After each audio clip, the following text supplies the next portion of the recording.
What's up mga idol, magandang araw po sa lahat ng nagsusubaybay sa channel. At ngayong araw ay mag-ayos tayo ng alternator. Ang engine po nito ay 4G Gito. 4G Gito po ito mga idol, Isuzu 4G Gito. So ang sira po nito ay alternator, ayaw mag-charge. So na-check ko yung battery, yung battery charging niya, wala talaga. So step by step tayo mga idol. I-check muna natin yung mga mainline dito, yung mainline, yung wiring, bago tayo proceed to the next level na ayos ng alternator, no? So tanggalin muna natin yung tingnan natin yung mainline. Ito po yung silalim, ayan. Ayan siya mga idol. Dito po yung mainline. Tingnan natin, bunutin muna natin yung wire. Ayan. Okay.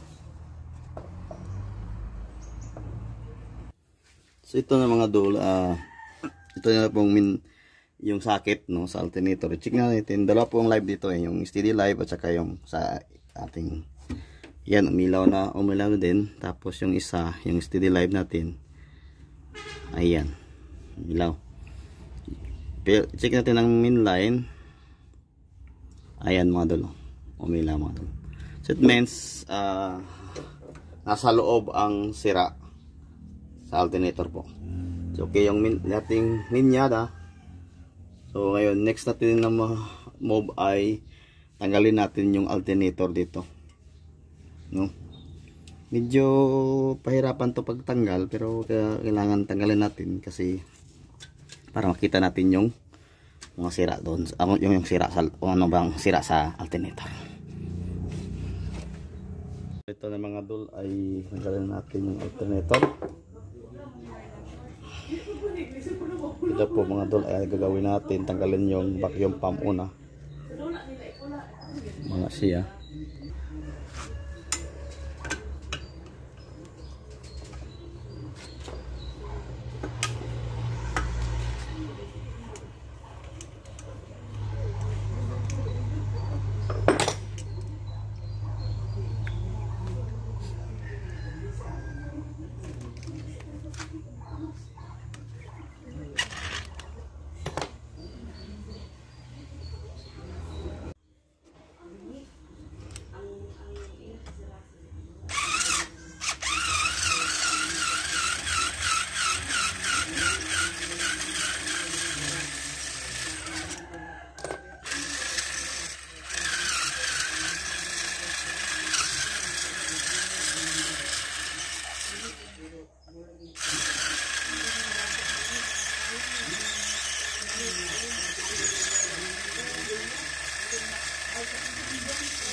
So mga idol, i-check natin kung ano po mga dahilan. I-check po natin yung sa loob, yung tanggalin muna na yung kabuuan dito sa loob, yung rectifier, no? Ito na naman natin kung ano ba talagang sira at ayaw sa mag-charge.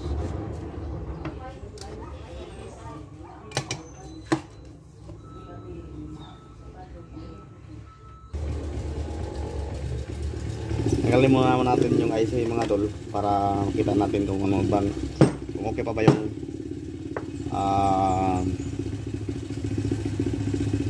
rectifier or yung diodes nya. Check muna natin.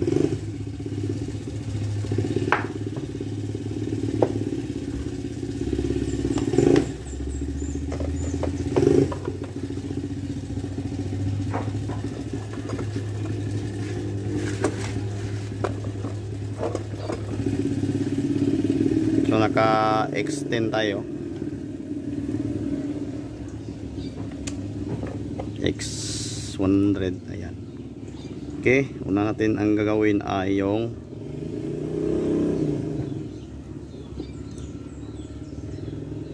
live. So lagay natin yung tester natin sa main line, tapos kuha natin dito sa diodes, isahin natin. Yan, function siya sa kabila. Yan. So baliktarin natin mga dol, yung ground na naman lagay natin sa inline. Pag gumalaw to siya, sira yung diodes. Yan.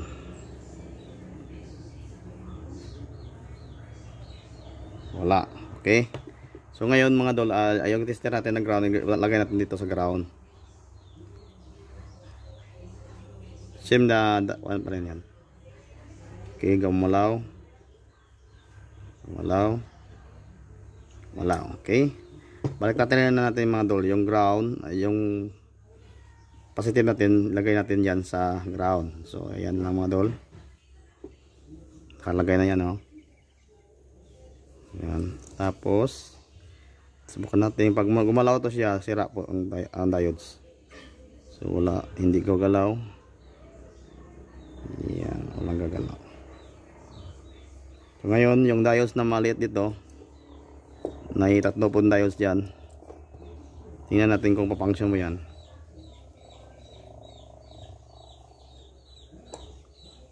Ayan, gumalaw. Pag baliktarin mo yan, dapat hindi siya gagalaw.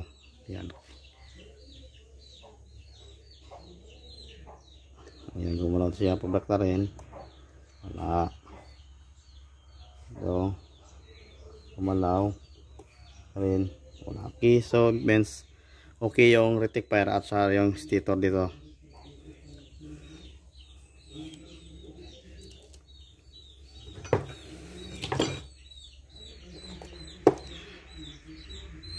So ngayon mga araw mga dol ay mag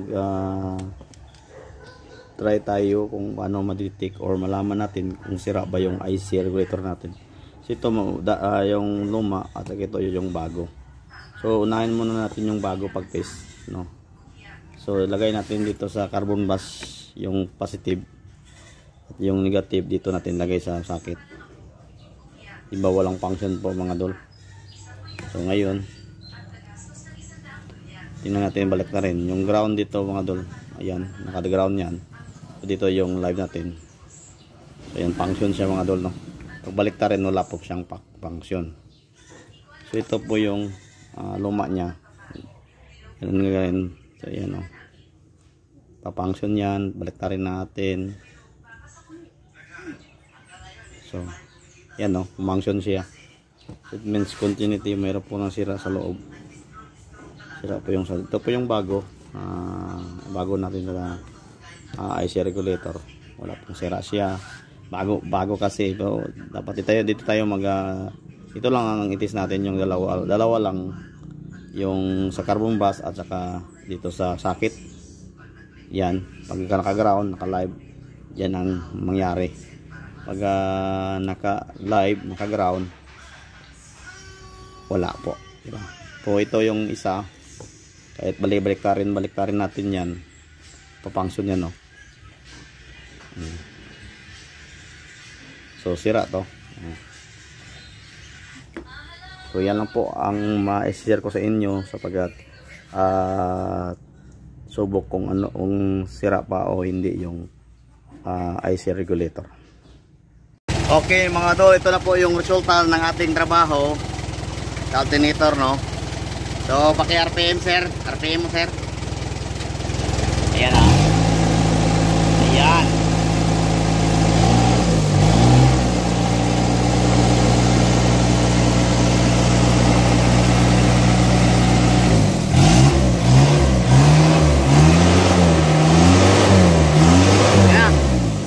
Na po yan.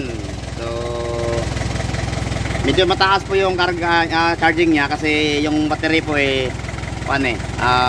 mahina ng battery. So mamaya babalik lang sa normal yan pagkatapos ng mga ilang minuto, balik lang sa normal. So maraming po salamat. Shout out sa mga drivers sir. Shout out sir. Yan po ang driver mga dol. So So, okay na, okay na. Okay, okay. 4GG to, mga tol.